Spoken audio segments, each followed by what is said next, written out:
time, please, sir. Right. Steadily not looking at the camera.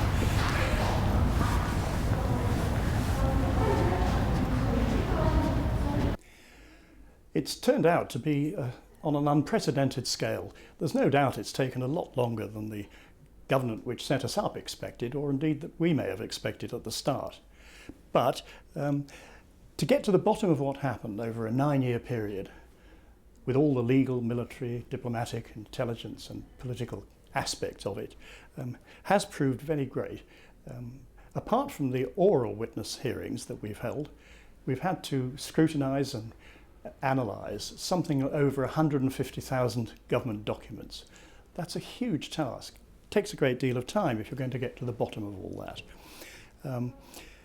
I think getting agreement on the material that we could publish from that government archive has taken time in itself.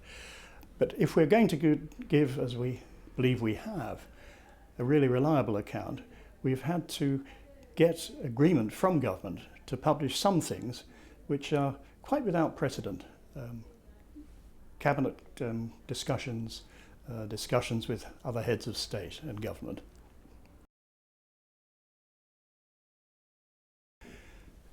The essence of this inquiry is that the committee is impartial.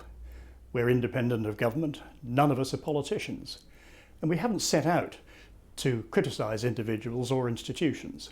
However, I made very clear right at the start of the inquiry that if we came across decisions or behaviour which deserved criticism, we wouldn't shy away from making it. And indeed, there have been more than a few instances where we're bound to do that. But we shall do it on the basis of a very rigorous analysis of the evidence which supports every such finding.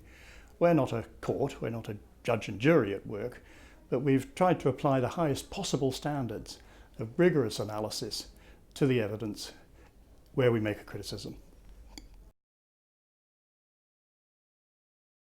The families have been very much in our minds right from the outset. The first meetings the committee had were with family members.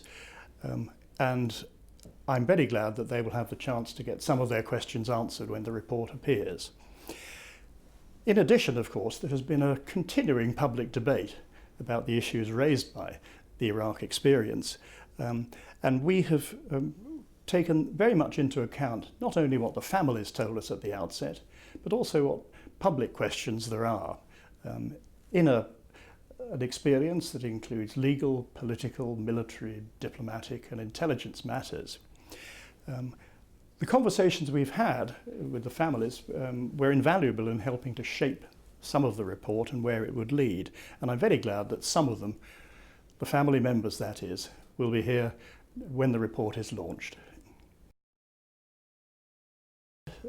I also hope that the report will be seen to be, and it's a very long report, a really reliable account of all that happened that really matters in the Iraq case and the lessons that you can draw from that for future cases.